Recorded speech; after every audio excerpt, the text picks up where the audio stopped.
I watch movies like Nomadland is a really great example of something that's like obviously it's produced and it looks beautiful, but it doesn't feel like it's not real life. That's a great example. Yeah. But if Nomadland had a fucking studio desk with a neon sign in the background and she's like, "What's up, guys? Today I'm in the van and I think I'm gonna go apply for some jobs. So I don't know. Let's see what happens. I ran into some crazy characters today. Yeah. But I'll tell you about that at the end of the movie."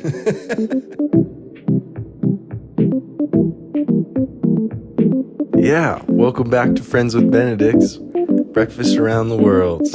Unless this turns out to be episode 1. Yeah, it might be. Whatever episode this is, we still don't really know what our mission is.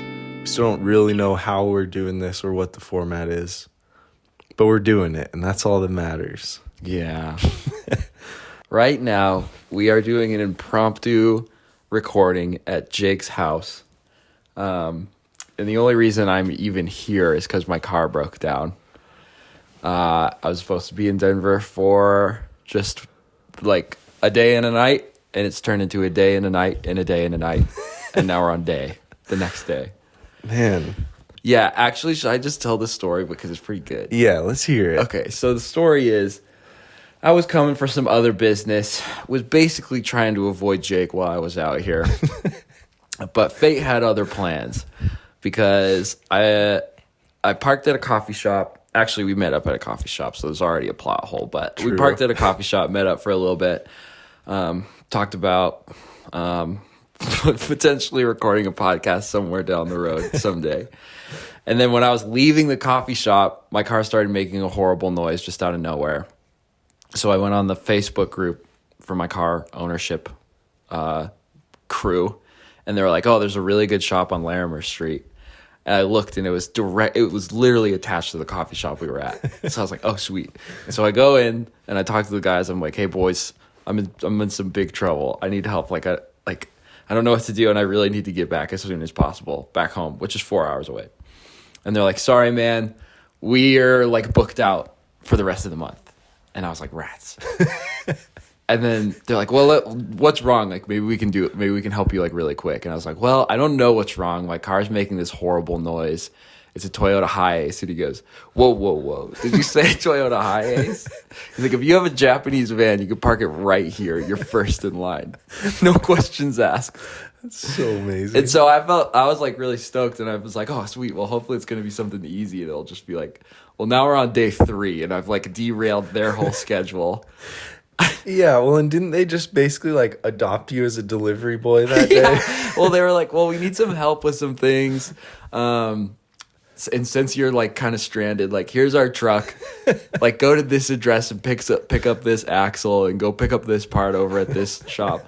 And it's funny because I don't really belong in this world. Let me tell you, everyone is like so manly and strong, and I don't know anything about cars. And so even when I was doing like these runs, I had to go into like I went to a transmission shop, and they gave me all of the parts and all the numbers, and I was like, "Yeah, I need a like blah blah blah. It's a 2.15 inch like blah blah blah." And the guy's like, "Oh, front or rear?" And I'm like, "I don't know, man."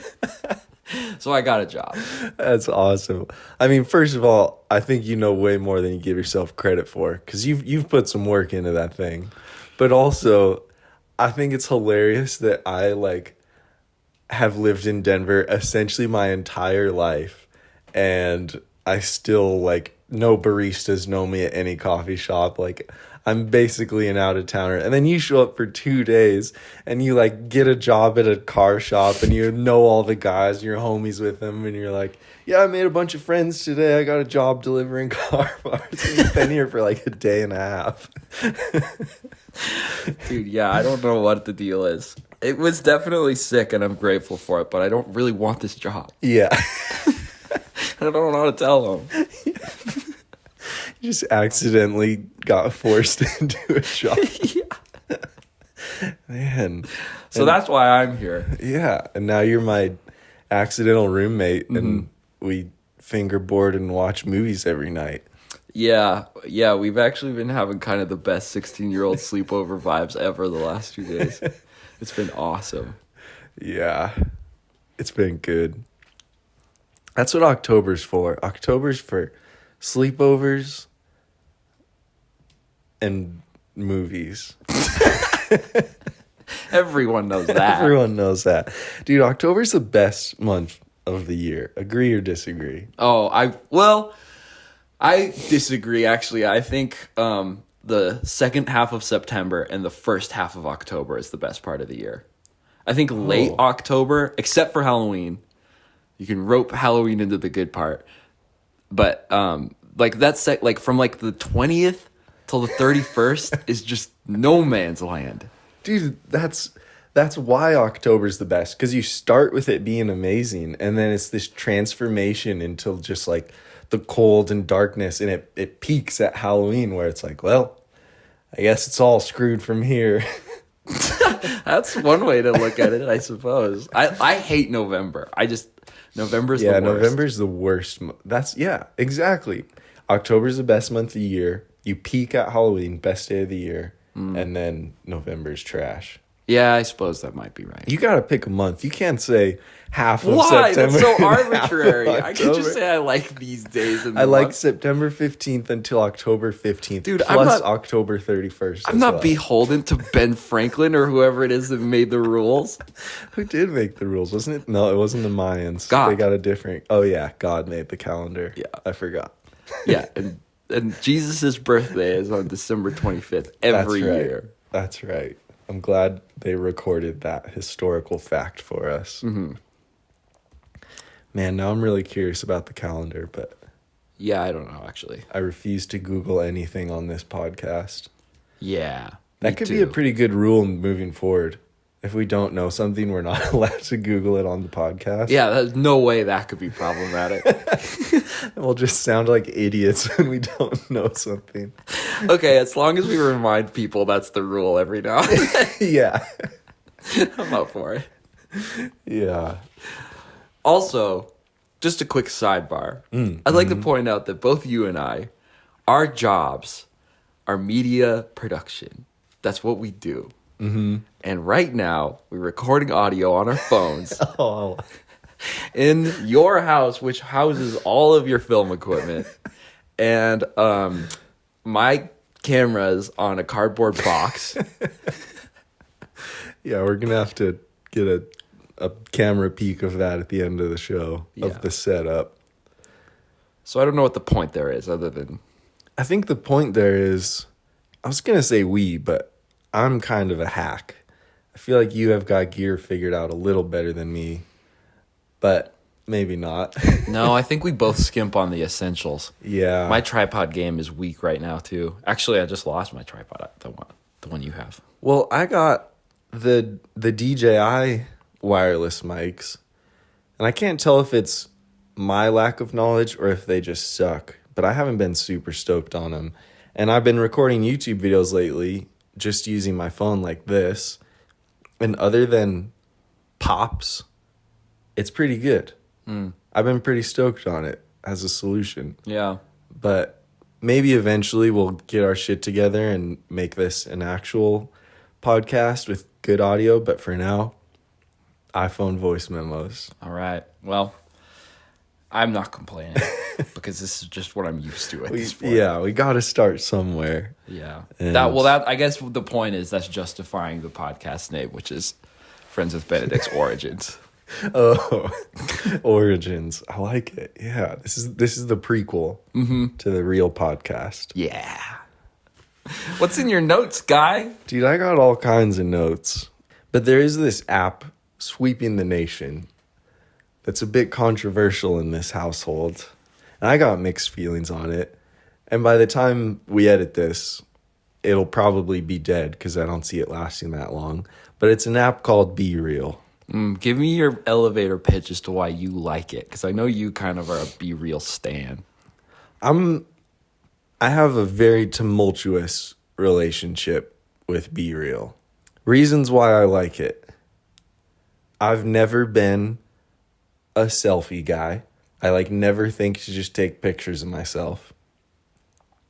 So I like that part of it where it's just like, hey, idiot, take a picture of yourself. And then it creates this little calendar backlog. And that's my favorite part for sure, is especially because it's completely private. No one else can go back and look at your calendar backlog. You just have this calendar that shows you the selfie you took every day or whatever day of the month and where you were and what you were doing at that moment. That's what I like about it.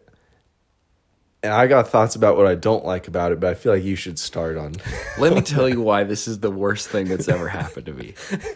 I hate this app. And the fact that they call it Be Real is like insult to injury. Because let me tell you a story that happened 2 days ago when Jake and I were at a coffee shop right before my car broke down. We're just chilling. We're talking about this. Exactly. We're talking about making this podcast episode. And we were coming up with ideas, and you were writing your notes down. And then all of a sudden, out of nowhere, we get derailed because somebody gets a notification on their phone that they have to not only take a selfie in public, but they also have to take a picture of me. Which is just the least real thing to ever happen to me in the middle of a conversation. It's like, oh, hold that thought. Snap. Hold on, we got to be authentic really quick. Capture our real selves. Yeah, exactly. And so then, and like, you know, that's one thing. Okay, it's like, you know, some people like taking pictures. Some people like taking pictures in the middle of a goddamn conversation. Sure, I can believe that. What I can't believe is the fact that on the other side of that photograph, there's no more conversation. We are completely now in the Be Real sphere, and you can't escape. That's all you can talk about. It's like, oh, wait, I just got to take my Be Real. And then you take it, you're like, the other day, I took this one, and it's so funny, and look at what this guy's doing. And it just like fully erases the real moment. It's like no other app has been better at just nuking your real life. Man. At just random intervals. That is a really good point because, like, okay, I'm usually adamant about not letting my phone distract me during conversations when I'm with people in physical form. I feel like I'm actually really good at that. But we were having this really good conversation and like ideas were sparking about the podcast. But when I saw that Be Real notification, for me, it was just like, oh, this is hilarious because I already know how Shaffer feels about Be Real. And I know that he already had this dramatic exit from Be Real where his last Be Real was basically like this long, heartfelt goodbye to the 3 followers that we have on Be Real.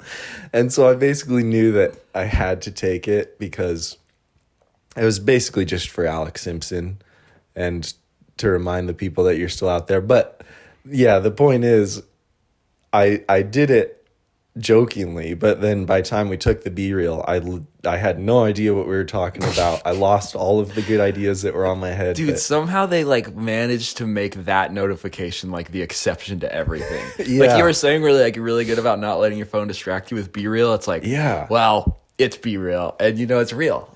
Yeah, because they create that urgency that's like you have 2 minutes, and in my head, it's like, well, if I don't do it on time, why would I bother doing it late? It's lame to have a late Be Real. So yeah, that stupid urgency they create is like, it's now or never. I got to do it.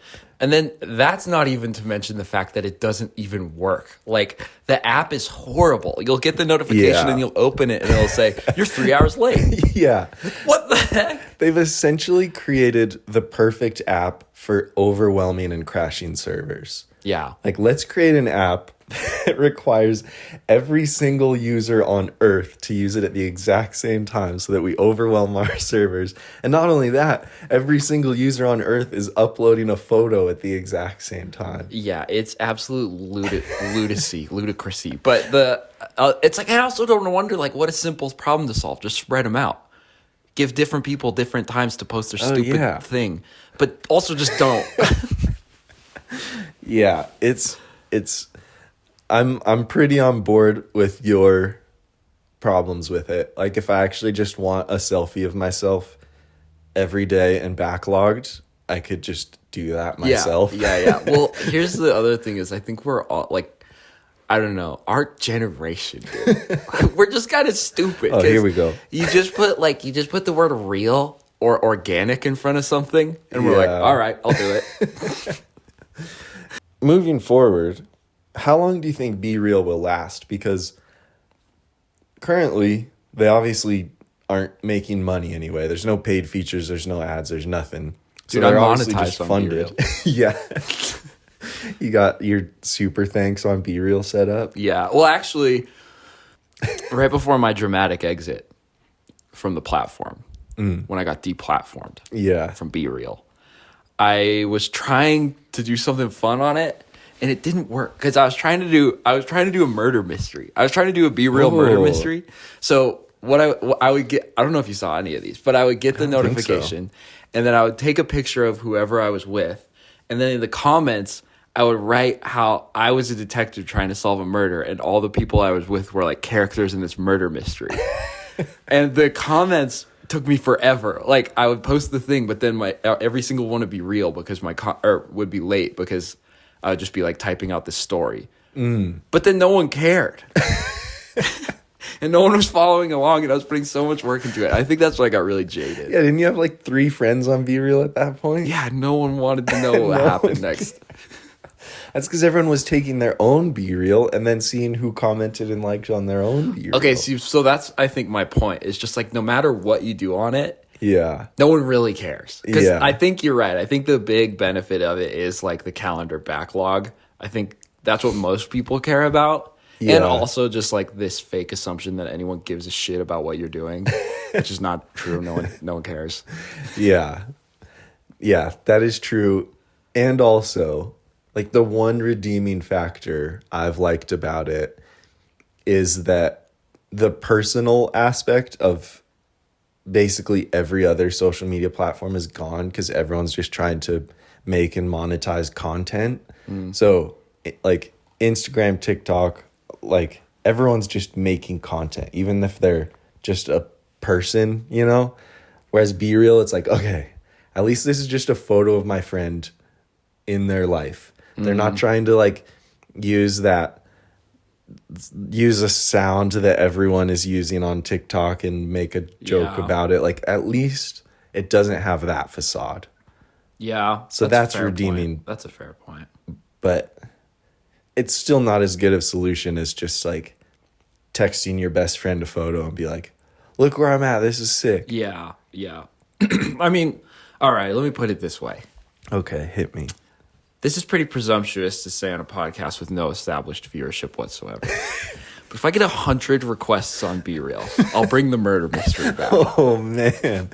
Dude, I don't want to go all calling it Samir on you, but I feel like someone's going to do something like that. Yeah. And I feel like it needs to be you because someone is going to figure out how to make Be Real interesting and blow up on it. Yeah, I know. And become a bajillionaire. I know, you're right.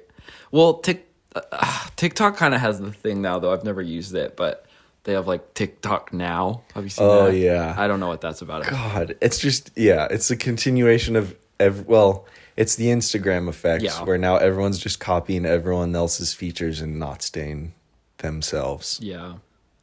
And that's really a shame because you're supposed to be real. That's what it's all about. Yeah, that's why TikTok Now is going to fail because it doesn't have the word authentic, real, or genuine in it. That's true. So anyway, that's Be Real. Rest in peace. I hate it. Unless I get enough attention, then I love it. Yeah.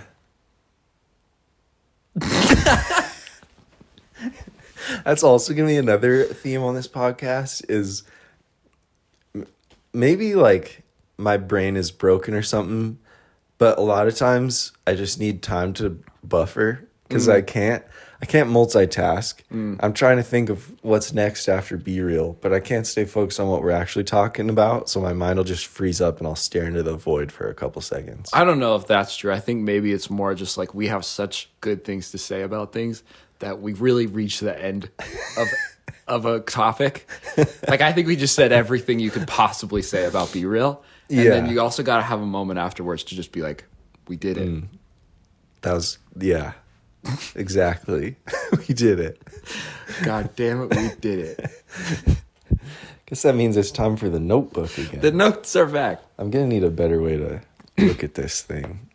That's a really good transition out of, whoa. You gotta keep that open. I was gonna say it's a good way to transition between topics. It's just like, well, let's see what the notes have to say. Let's return to the notes. Well, in this case, it would have been a great transition if I would have had my notes open and looking at them. Because speaking of being real and genuine and authentic, what do you think about YouTube? And like, we were talking about this the other day about, you seem to see this transition of you fall in love with a YouTuber in their early phases when it just feels so raw and they're figuring things out. And then inevitably with a lot of people, it seems like then they get established and they get a professional set and a studio and editors and employees. And it kind of takes away a lot of that genuine, real authenticity. Oh man, this is gonna make it sound like I'm backtracking on everything I just said about Be Real. Cause really, well, I don't know, maybe because I just think it's pretty much written into the format of the platform. Is like you can always go watch Netflix and you can always go watch Hulu and you can go watch big budget stuff where people have all the resources in the world to tell a story. But with YouTube, it's just like really, really really super duper mega interesting. No, what makes it fun is it's just like normal ass people. Like totally. That's why it's so engaging and so captivating. It's like I can watch a YouTube video and be like, here's another human having the same weird experience I am that like has all the same sort of like puzzle pieces I do, but theirs fit together totally different. Mm-hmm. And that's so cool. But then you put like a studio and money and employees and everything into it, and you're just like, I didn't come here for this. Yeah. Yeah, I don't think that contradicts anything you're saying about Be Real, because I think your biggest gripes with Be Real are just it like legitimately derails real life when you're distracted by it and trying to do it. YouTube, like you choose when you want to watch YouTube as a viewer. So where Be Real kind of distracts you and pulls you out of your life, you're choosing when you watch YouTube, and it's an entertainment form. So I don't think that contradicts what you're saying about Be Real. But yeah, like it's such a struggle for me, I think for both of us, where like since we like filmmaking and cinematography, there's such a desire to make stuff look amazing, and like I would love to make, a narrative film at some point. So I like practicing that. But then conversely, I'm also just obsessed with I will watch the most raw, unproduced stuff on YouTube, and that's usually my favorite. Mm-hmm. And so it's such a difficult balance of like, it's weird to say, but it's like difficult to keep YouTube genuine, because it almost feels like the more you do it, the more you learn how to be produced, and then you lose what makes YouTube special. I agree, but I also just kind of think that production and high production value isn't necessarily the problem. I think the problem is just that the production value that people, for whatever reason, have sort of chosen to indulge themselves with is very unrelatable and weird and doesn't feel natural. So a really good example of that is we always make fun of YouTubers' neon signs in the background of their talking head videos. And like, I watch movies like Nomadland is a really great example of something that's like, obviously it's produced and it looks beautiful, but it doesn't feel like it's not real life. That's a great example. Yeah. But if Nomadland had a fucking studio desk with a neon sign in the background and she's like, what's up guys? Today I'm in the van and I think I'm going to go apply for some jobs. So I don't know. Let's see what happens. I ran into some crazy characters today, but I'll tell you about that at the end of the movie. Like, that's the thing that's just like, what am I watching? This makes no sense. This isn't real life. And so, I don't know. I think like you and I are starting to try, at our best, sometimes we find these things where the production value feels high and the moment is beautiful and it's captured in a really special way, but it doesn't feel inauthentic. It feels like what's really actually happening. Yeah. Yeah, that's a really good point. So yeah, maybe it's not as much the production value, like you're saying, as much it is some of these common YouTube trends. Like for you, it's the neon sign. For me, ironically, as we're talking into our phones on this podcast, for me, it's the trend of holding a giant studio mic or having a big boom arm directly in front of your mouth for a talking head bit. I don't know why that just bothers me. Like stuff like that. Yeah, rats. That that just makes you reminded that you're watching a YouTuber trying to make something. I don't know where I'm going with this, but it just throws me off. Yeah. I don't have a good reason for it. No, I understand that. Well, again, it's like if Nomadland had a big boom mic in the shot. And, you know, Nomadland isn't my favorite movie, but it is a good example because it does feel like real life. Yeah. And I think YouTube has an opportunity that I don't think is being explored quite as well as it could be, to be maybe even a little more narrative and a little more scripted, but in a way that's like slightly more elegant and less like I'm just watching like some dude talk about a phone screen that has 120 hertz. Yeah. Like that's what I jump to with everything. No matter what the topic of the video is, I see the neon sign and the boom mic and I go, this guy's about to talk about 120 hertz displays. I know it. Yeah, man, I don't got the answers, but I do. Oh yeah, okay, good. Thank goodness.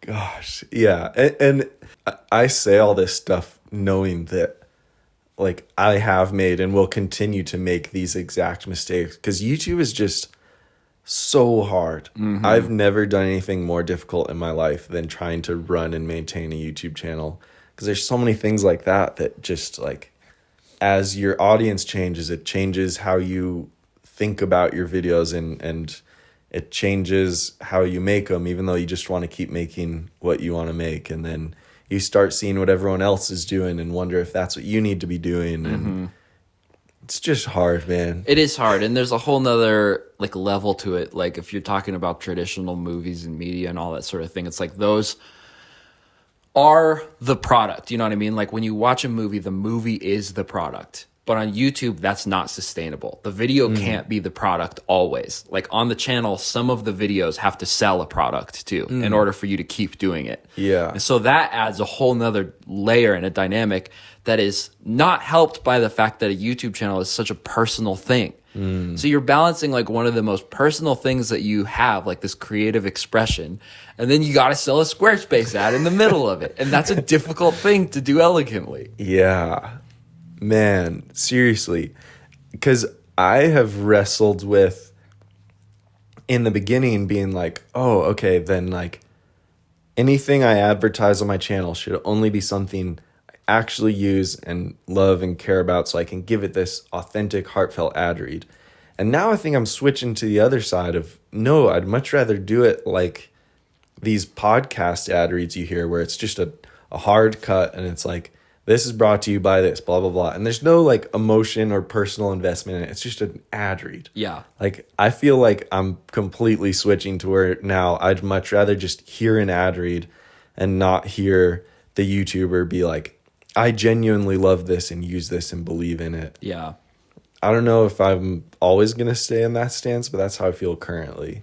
I think there's a lot that can justify that, especially when you look at just like, you know, like public broadcast. If you're watching Sesame Street when you're younger, there's always a commercial break that wants to sell you Fruit Loops. I want it to feel like that. Yeah, exactly. Which is like, if that's even the structure for, I mean, like Sesame Street, which is one of the best movies ever created by humans. Yeah. If they're still selling Fruit Loops on Sesame Street, like, yeah, you can sell Fruit Loops on your channel. Yeah. Like, it's definitely like a structure that's not like brand new. But the difference is like on YouTube, it is the same video. Like it's not a commercial break that some other party is inserting. It's like for some reason, just with this sort of format, like you as the creator of the video are responsible for producing a whole commercial in the middle of your show. Yeah. Which is really weird. Yeah, that is true.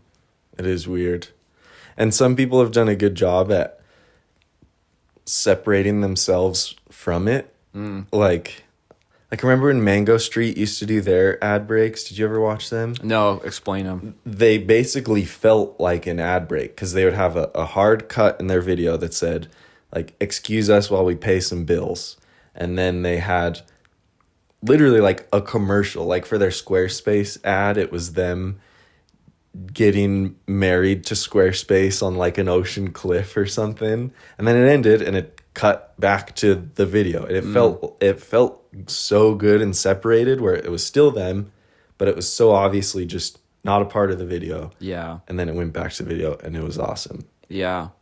That's sweet. And it's also just from a brand's perspective, it's a pretty sweet deal when they're like, I don't know, like, we don't have an ad to give you to put in the middle. Could you just make the whole thing? Yeah. And make it make sense within the context of your content. Totally. And then make it good so it sells. And if it doesn't sell, then we're probably not going to work with you again. Yeah. Oh, not even that. Can you make an ad that is like very, like, you know your audience better than anybody? Can you make one that you know your audience will like? Man.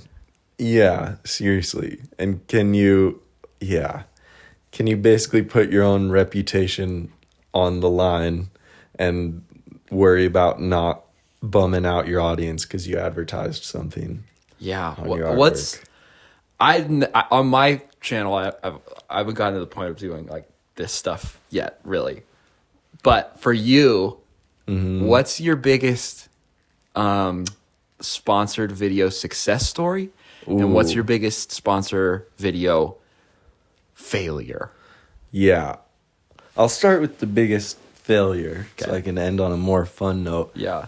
Biggest sponsored video regret was just having a sponsored product review, because this company sent me new products that they were launching and paid me to make a video about them, review them essentially.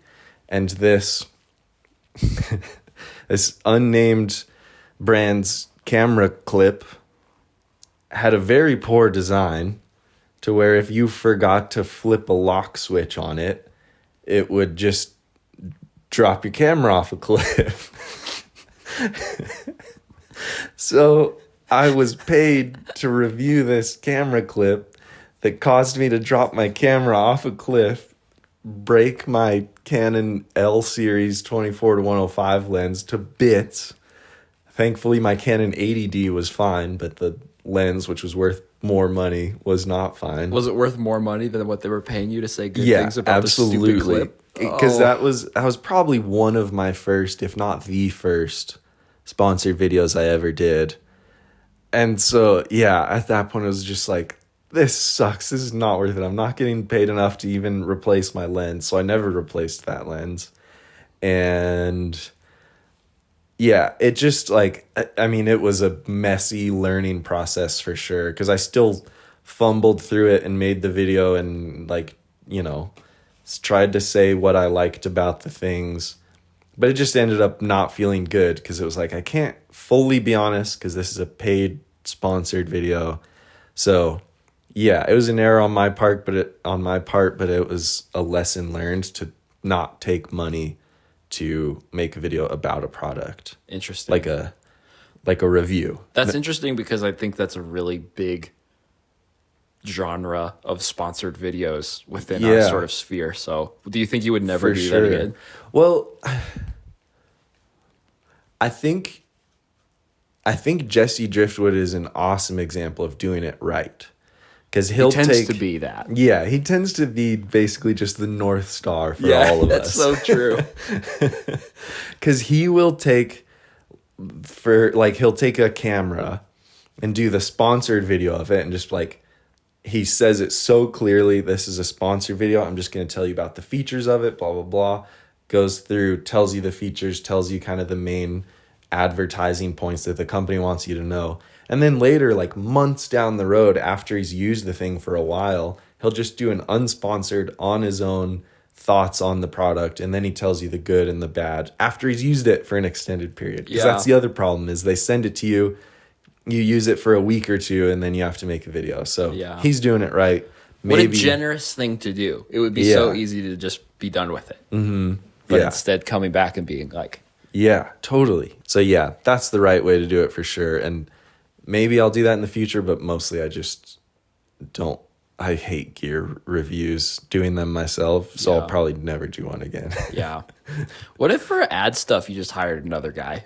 You have like some random like second character, a real charismatic dude, and then slowly over time, and his name is Braxton, and slowly over time Braxton becomes more a character than you, and then your channel just turns into Braxton's channel, and then Braxton only does ad reads and blows up. That would be amazing. Ever thought of that? That would be best case scenario. You could just retire and let Braxton read ads, and that's all your channel is. That sounds great. I'll take that for sure. Yeah. So that's the other option. Braxton, if you're out there, hit me up. Where are you, Braxton? All right, what's your biggest ad success story? Don't say Braxton. That's a given. Besides doing Braxton, so well. I guess I could say the brand name when it's success. I won't say the brand name of the failure. But I think the biggest success has been both of my Musicbed integrations, because this completely contradicts what I said earlier about wanting an ad break. Because in this case, damn it, this is so contradictory and opposite of what I just said. But it's something that I use, and genuinely it is like something that I would tell people about completely unpaid. Musicbed is my favorite. Yeah. It's one of the best things I spend money on. Case in point, right now, we're just giving them a free ad read right now because it's something we genuinely love and use so much that we're just talking about it unpaid. But Anyway, so it was easy to make a video because it was like, I need music in every video I make. I love using Musicbed. So how easy is it to just make a video like normal and then just kind of like incorporate Musicbed into it? And there's still a brief break point where I talk about their service, but that's the big win. I mean, for anyone who hasn't seen both of these videos, you have to watch them because they're just so good. And maybe the difference there is just like, it really comes through when someone actually cares about something. And like, I don't know, maybe if you really do care about something, there's no shame in like doing a big sponsor, big ad sort of thing. Cause it's like, I don't know, like if Musicbed wanted me to make something, I put my heart and soul into it because they've changed. I mean, their service has changed my life. Yeah. Because all of a sudden you have access to like music that isn't absolute, just total, absolute, complete bullshit. Yeah.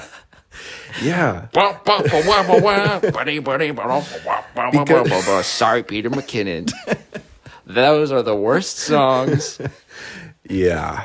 Man, there's some bad royalty-free music out there. And that's why they're so good, because they're taking the difficult route. Like, they're doing it really hard. And instead of just having royalty-free music, they're actually paying artists. So it's hard for them. They're trying to find this balance of how do we pay the artist and also give the video maker, like, a reasonably priced music. So, yeah, it's cool that their approach is, we don't want to screw musicians so that we can help video makers. They're like, we want to support musicians and support video makers. Yeah. And, yep. We did it. We did. We did a 5-minute ad for Musicbed. We've done it. I'm not even mad, dude. I love it so much. I know. I could go on and on about it. Speaking of, God, forget watching my Musicbed videos. Shaffer just got nominated for a freaking Musicbed award. And now I'd like to bring up my beef with Musicbed. Oh no. Okay. Yeah, good. Let's bring them down a little bit. Okay. Let me first just set it up and say, this video that got nominated for a Musicbed award might be my favorite video on YouTube. Oh, thanks, ever. Man. It's called "Don't Take Plane Serious." Or it's called No, that's wrong. It's called "I Take Plane Very Seriously," and you should too. Yeah, that's close. What's it called? It's just called Take Playing Seriously. Yeah, okay. Yeah. Playing. Don't play. Only work. Well, thanks. I'm glad you like it. I mean, honestly, when you like one of my videos, I always like it more. Because, I don't know. Oh, man. Glad to hear it. But I have beef. Yeah, let's hit him with the beef. So I don't have beef with the fact that they chose my video. I mean, it's a huge compliment. Like the other videos that got chosen for it. Well, so first off, I got nominated for the end of year sort of like Musicbed Awards Film Festival. So it's not like my video won anything, but it did get chosen to go like on to whatever that is.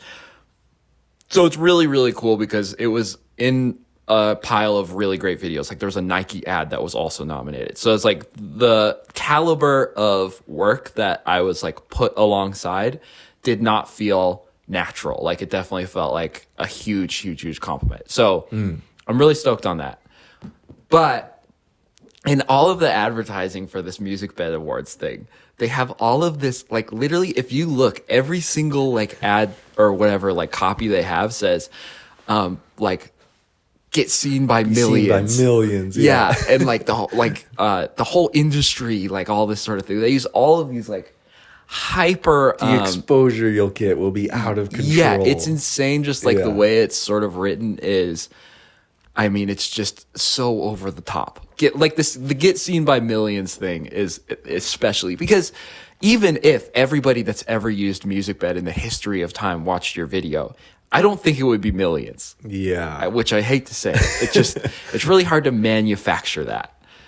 So anyway, another beef I have with it. So that's, I mean, in my opinion, that's just kind of false advertising. And obviously you're not selling anything, but you can't say that. And then in my analytics, once I got chosen, I got 40 views, which last I checked is a far cry from 1 million.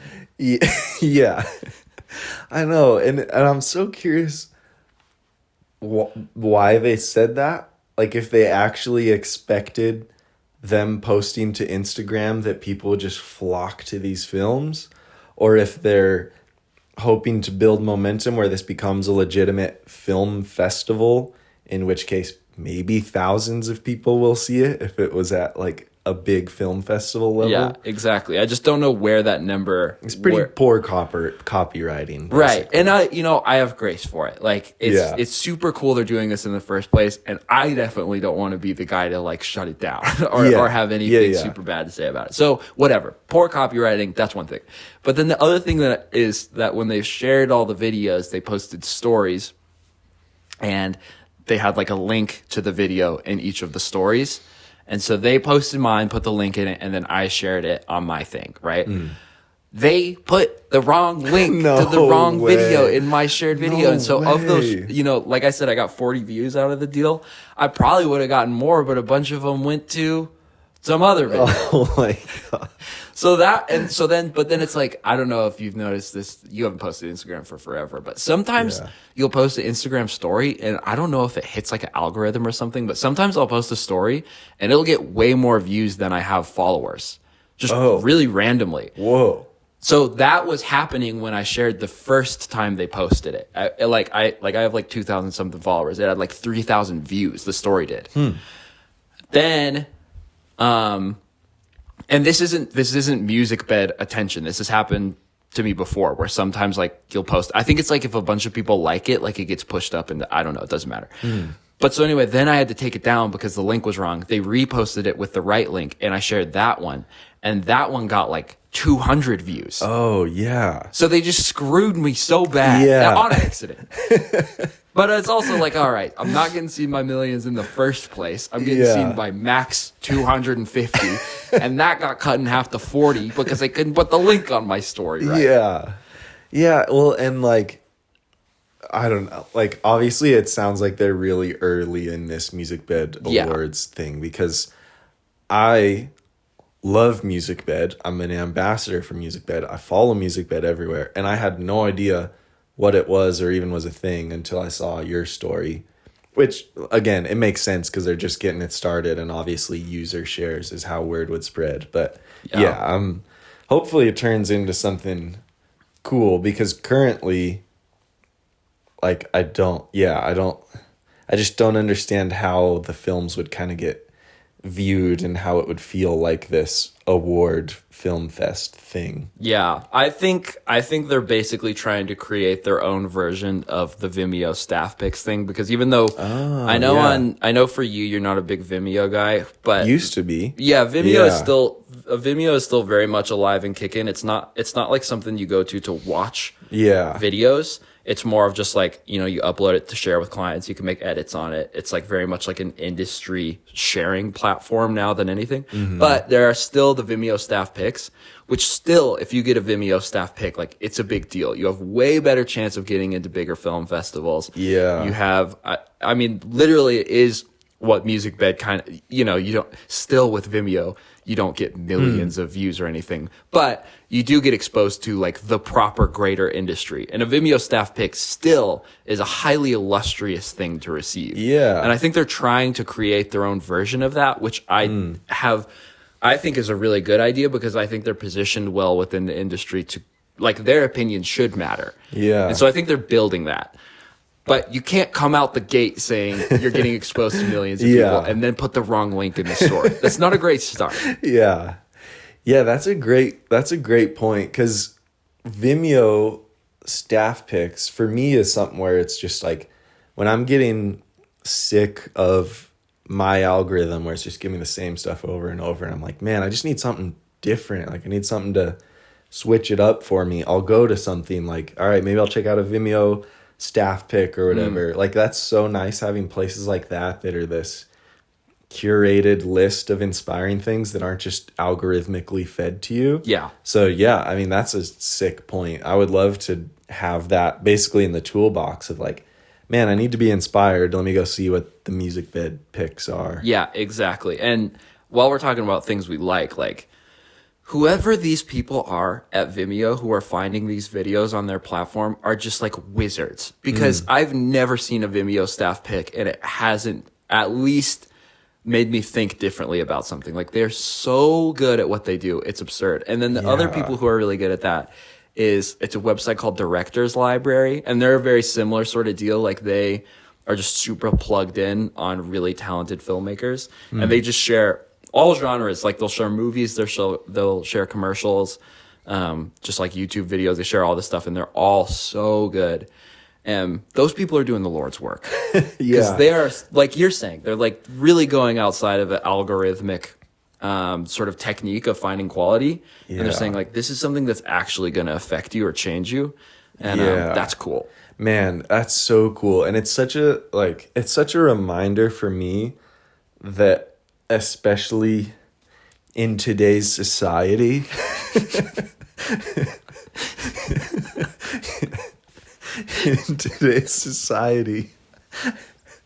I can't say that without saying it like that, but you have to so choose to, how do I say this? You have to choose to watch meaningful things or things that'll inspire you, because like, algorithms are going to want to recommend things to you that have mass appeal and have been liked a lot and are sensational or whatever. I mean, algorithms follow mass audience behavior, but when you want to find something inspiring and unique, you don't want what the are clicking on. You want you want just something out there, which is why like every single time I get a recommendation from you, it's just like, yes, I know this is going to be something that's just like different and just stokes me. Like, man, like if there was a Shaffer's picks, I would go to that website every single day, because you just should do that, dude. You should, yeah. Like, even as a video segment, I've thought that could be a sick video to just be like weekly inspiration or monthly or whatever. Ooh. Like where, for example, Shaffer just showed me the Gene Dawson music video, Sick of It, and it just like lit my soul on fire because it was so refreshing, like so many creative, beautiful, unique visuals that was sick. But yeah, like a video just being like, this inspired me, this was cool, and then talk about why you liked it. That would be cool. I do kind of feel like a kid in a 70s record store. It's like I buy everything, and I know, and like my taste has become really diverse. And I think that also kind of, you know, I'm the one making the videos, so I'm not going to say anything about them really, other than the fact that I do think they're a little bit different than what is sort of like out there right now. Absolutely. And I think that's a byproduct of the fact that I just consume so much weird outside the norm things, and it goes, and that's not like some sort of exclusive superpower I have. Like everyone has access to it, but you do have to make the commitment to say like, I know that this is not a million view video. I know that this is not going to teach me how to go viral. Yeah. But this is going to teach me how to make something that's at least a little bit different. Which to me, like, you can, I mean, this is a whole nother conversation. It's like the traditional value of a YouTube video is numerical. It's like how many views or likes does it have? How many comments does it have? But that's not the only way to rate a video's quality. Yeah. And in YouTube, it's not super profitable to rate it any other way. Yeah. But it sure does do good for the soul when you make something that you are just truly proud of making. Man. Yeah. Yeah. And that's the thing. All the, like, the majority of these things you send me that I'm just like, I have no idea how you found that. And it just lights me on fire because it's so cool. Most often, they'll be somewhere in like the 10K to 40K view range. Yeah. Which is, it's big, but it's not the viral YouTube videos. Yeah. And yeah, there's something to be said there where it takes work, I think. Like, I don't know if to you it feels like it comes natural, but to me it's like, no, I gotta remind myself, I can't just stay on my YouTube homepage. I can't just scroll TikTok and take what's fed to me. I have to like seek out the more inspiring stuff. Well, over time, I have enough places to look that I go consistently that it's not hard anymore. But yeah, it used to be like what do you even type into Google to find like eclectic small videos? It's like, I don't know. It's kind of become just like, a lot of it honestly came from watching old 90s snowboard movies and then seeing where those guys wound up, like where those filmmakers wound up, because a lot of them either wound up in the commercial world or they wound up doing, you know, like ads, or they wound up doing branded content and stuff. And the snowboard world somehow cultivates like these really sort of outside the box people in general. Like you kind of have to be a little bit crazy to spend your life making snowboard movies. Yeah, that won't be profitable whatsoever. Yeah, so that was that's definitely the origin of most things I find is people who have been in either snowboarding or skateboarding who found out they're not going to be able to make a living doing that. So it's like skateboarding, like when you film skateboarding, your mission is to just film something that looks so sick. Yeah. Like that's kind of it. That's your only real goal. So what happens when you take those people and you say, okay, skateboarding's not going to make you money? They go, well, I want to film something that looks so sick. But it's not skateboarding. So it kind of turns into these like really interesting ideas because that's all they know. Yeah. Man. God bless their souls. Seriously. Yeah. And that is probably exactly why you and I have so much of a problem just filming a video with A-roll and not including as many visuals as possible to like make it look cool and illustrate the point and all that. That's a whole nother topic, just about how many filmmakers started in skateboarding is ridiculous. It's actually crazy. Yeah. It's real crazy. Yeah. And wow, I'm not going to say that. I'm literally not going to say that. Okay. So. Well, how about, because I'm curious, you said you have a few, like, places to go. It sounds like Vimeo staff picks is one. Yeah. Do you have any just like, because I want to know good places to go to find stuff. Vimeo staff picks is the easiest, best, and I mean, that will inspire you so much. Director's Library is by far my second favorite. Oh, cool. And a lot of times there's overlap. Like I think there might be some of the same people in the Vimeo staff pick world as the Director's Library world. So there's a lot of overlap there. And then another good thing to do is to find maybe an old YouTube video that you really liked. And then, so a really good example of this is I was super into, I don't know if you've ever seen Don't Hug Me, I'm Scared. No. Oh, okay. So you have to watch Don't Hug Me, I'm Scared first off. But so it's this old YouTube video that went hyper viral where it was like a children's show that kind of turns into like a horror thing. Oh. It's really good. Well, so they just came out with a whole TV series, which by the way is absolutely it's a masterpiece. Oh, wow. It's so good. But so then that led me to look up the studio that produced it, which is Blink Industries. And so now I've been on a Blink Industries kick. Oh, wow. Where I'm like looking at what the studio's doing. So like maybe like find something that you really, really like and then find what they're connected to. Like I think a lot of people have found me because they like Jake Frew and they like sort of find what you interact with. And then that sort of points to me sometimes. I think that's been a lot of where I've gotten stuff from. So find something you like, maybe even something that's like bigger or more viral or more mass, whatever. Something big. Yeah, and then narrow it down and figure out what those people like. Yeah.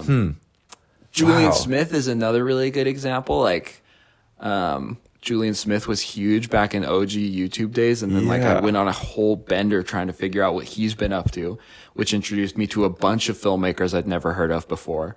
Man. So that's a good one. Yeah, old snowboard movies, or like find out who filmed things you like and find out what they're filming now. Danny Boyle, who made 127 Hours, and Slumdog Millionaire. Everything he's ever made is good. Man. I don't know. Yeah. Tracking down the people instead of the content, I think is a good way to do it. That's such a good tip and something I'm so bad at. Like I never know who directors are of like big movies. I just have no clue. And well, as far as media discovery goes now, it's counterproductive or it's counterintuitive because with TikTok, you never look up the person who made the TikTok. Seriously. You never know their name. Yeah. And so it feels like really weird now. It didn't used to feel weird, but. Yeah, but man, that's a really good tip. I feel like we need show notes to like list resources and videos that we've talked about. I don't know how to do that. Maybe someday. Not in Origins. Definitely not in the Origins episode. I don't know what the future of this podcast holds or what it's about or where we're going. Me neither. But I'm having a good time doing it. Man, me too. I am too. Do you have any further like burning hot takes or things weighing you down? I just hope this gets uploaded, and I hope there is enough incentive to keep us going. Because every time we record, I'm like, I love this. Man, seriously. Yeah. We got to keep doing it because, every time we do it, it's fun. It feels good, and it's hilarious. It's hilarious now because it's been so rewarding, and this is like, I don't know, maybe the third or fourth that we've recorded, but it doesn't even exist yet. We haven't uploaded anything. We haven't done anything. At this point, it's unsure whether this will exist or not. So if you're out there and you're hearing this, just say, good job, Jake and Shaffer. You did it. Oh, that would be great. Just say that out loud to yourself right now. And wherever we are in the future, maybe we'll feel that energy. Oh, that's so... I'm looking at the same moon as you.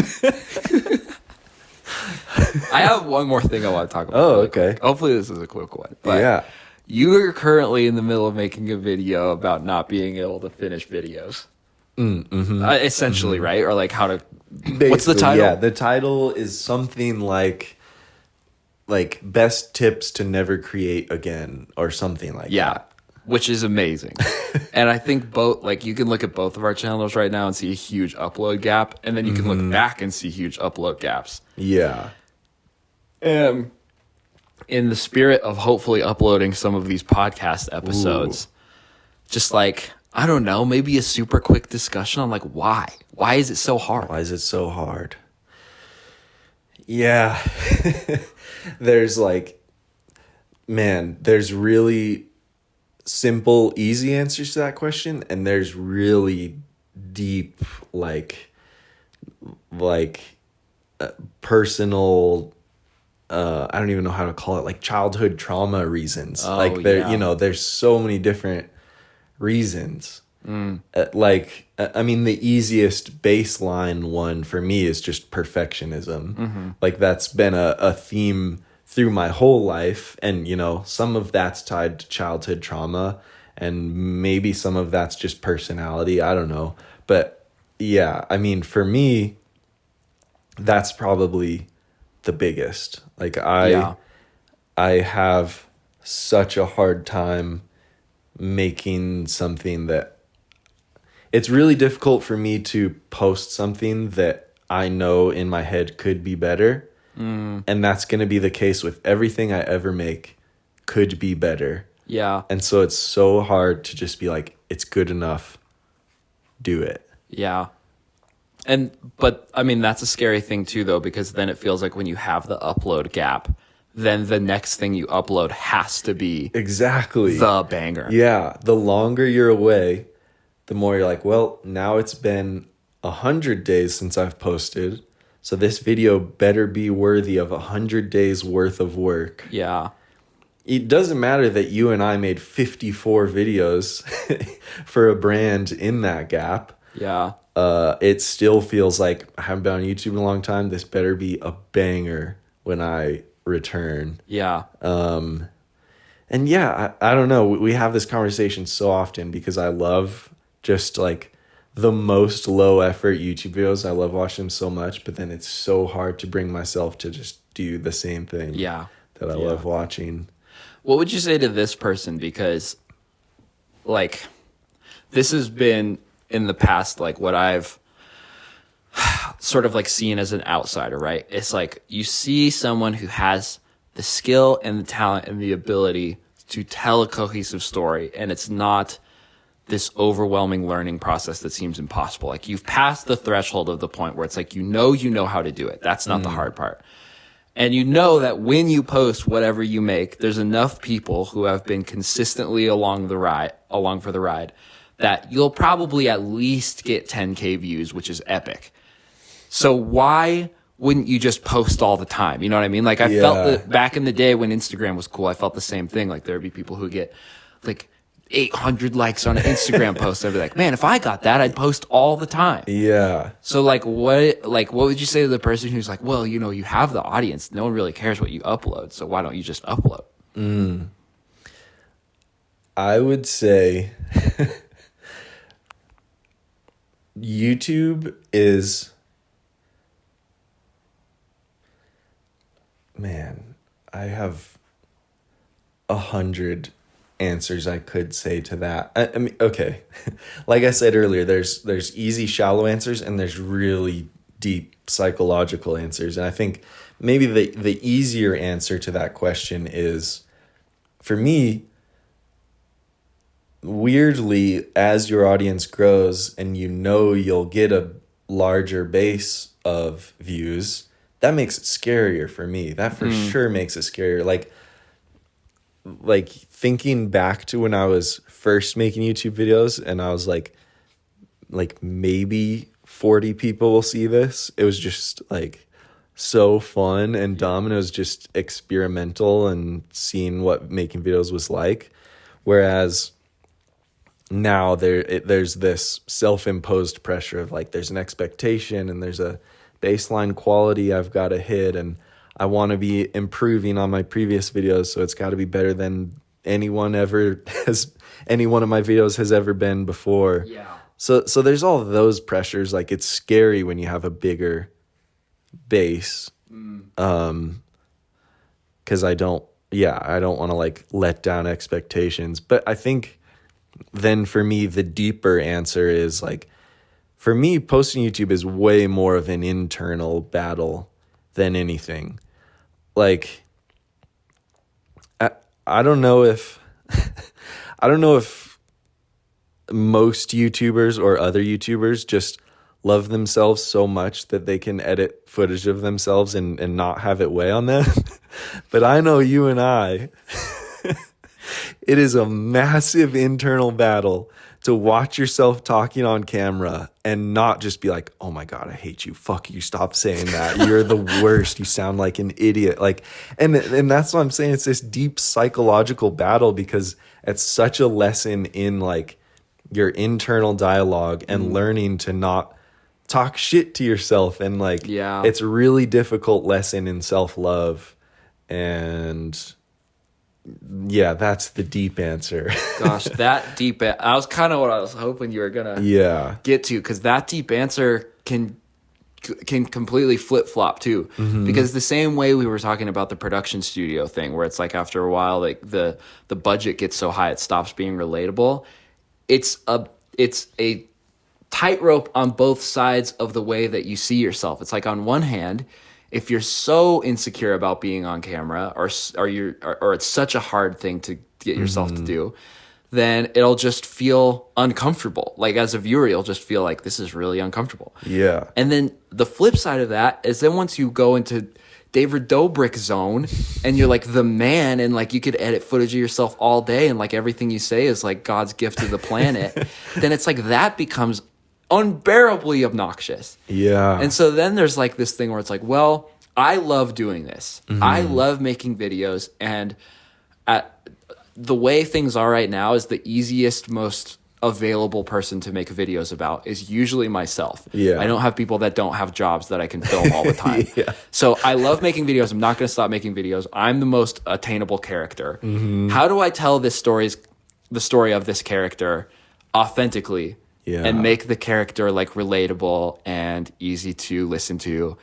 And then that is such a mind fuck. Dude, yes. You can't be the director and the actor and the editor and the producer all at once. God, seriously. And it gets so complicated because like you just said, it's a character. You're building a character. Right. Yes, you want it to be authentic and genuine, but no matter what, no matter how authentic and genuine you are, it has to be a character at a certain point because you're not actually a real human on that screen. Right. And that's such a mind fuck because you're trying to be a human, but so you're trying to develop your real self in your real life and be a good person in real life. But then you get this weird self character on screen that you're also developing and trying to make yourself but interesting. It's so wild. It's the weirdest thing ever. And how do you communicate to an audience that you're not doing this because you think you're the man with all the answers? You're doing this because you love making videos and you love telling stories, and it's the easiest, fastest way to do that. Yeah, totally. I don't know. I have no idea. Yeah, and again, the format is so sick because like when I watch your channel, it's like, man, I'd be so bummed if Shaffer just started making videos about other people only.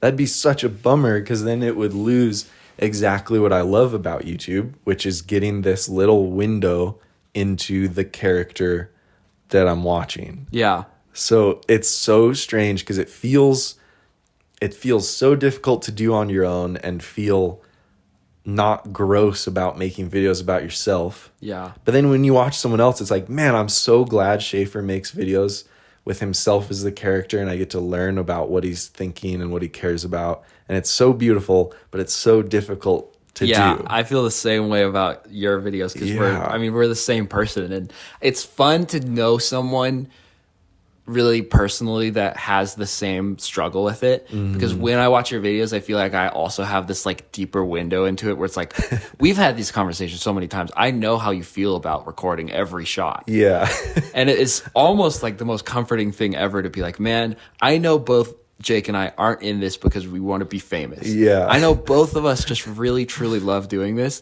and it's like a struggle to get on camera. So when I see you do it, it's like, okay, like there's a reason for this, you know what I mean? Like there's you can justify this activity. I don't know. And I think at my healthiest, I'm able to remind myself, like, it's okay that this is a performance. Like, it's okay that this is a character. But just keep that character as close to who you think you are as possible. Yeah. And then also at my healthiest, I'm reminding myself that, like, this is an act of generosity. It's not a selfish act. Like, it's weird and it's hard to remind myself that, like, people, it doesn't matter how many, but some people want to watch my videos. And so it's an act of generosity to be like, even though this is hard, like, I love doing it and I want to share it, versus just, like, not doing it because it's exhausting and difficult. Yeah. The book, The Practice by Yeah. Seth Godin, I think, is a really good example. Yeah. They talk about that book is really good for that. Yeah, for sure. I hear what you're saying because it's really hard. Yeah. Our lives are so hard. Gosh. Yeah. Our lives are so good, and none of this is meant to sound like complaining about the certainly situations not. we're in, because it's such great problems to have. And yeah, it's just funny how much of a, like, internal growth aspect we get. Like, it's just funny that our career and our job requires so much self-work. Yeah. Like, if you're not working on yourself, like, it's gonna just implode. Oh, God, that's scary. Anything goes wrong, your career comes down with you. So, Yeah. So that was a good way to end. dude, I'm gonna go ahead and make one of my fun things I do on the podcast. I'm Yeah. gonna end all the episodes by saying I'm really grateful Oh, for something. yeah. And I'm grateful that my car broke down and we got to hang out. Dude, same. I'm really glad you bought a ridiculously old, Whoa. hard This to is work about on. to get personal. Yeah, that was about to be a deep cut. I'm really glad your car broke down, man. This has been the best slumber party podcast weekend, games of skate and fingerboard weekend of my life. Whoa, you mean that? Yeah. Me too, man. My car's name is Pancakes. I was wondering. I figured that it was. Yeah. But that text at first, I was like, that has to be a typo. Oh, you didn't know You that were when like, I texted? I gotta fix Pancakes or something like that. I Oh, was like, yeah, Pancakes is my car. He's also my son. huh. Don't ask, dude. Don't ask, dude. I don't know if we should end podcasts on what we're grateful on, or just end them on ridiculous downers, like you saying, if I don't work on myself, my career will end. Oh, yeah. I'm leaning gratitude. All right, gratitude. We could say one thing we're thankful for and one thing we hate.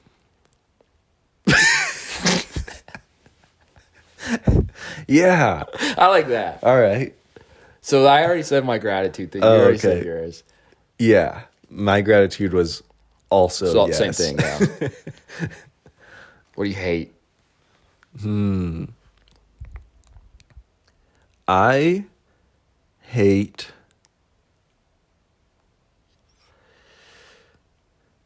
judged sports. Judged panel sports.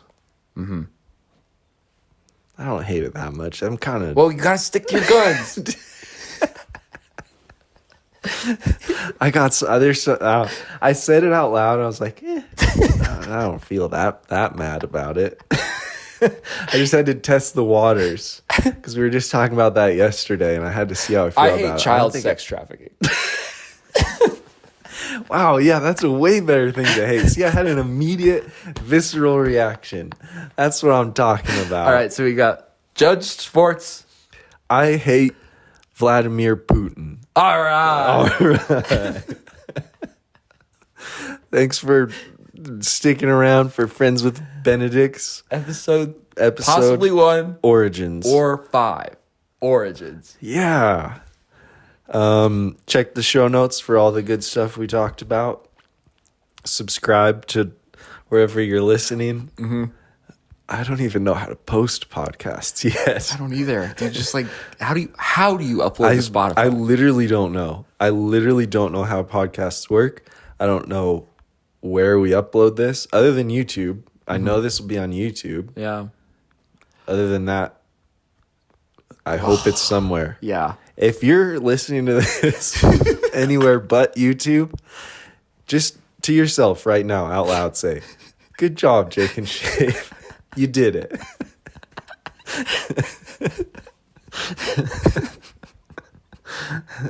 All right. Okay. Bye. Amen. I say if you don't like this music, you don't be listening to it, you know I'm just a dude that you know, or something similar. If you don't keep it real, then you go somewhere but here, cause you know we're only losing control just for a minute. Oh.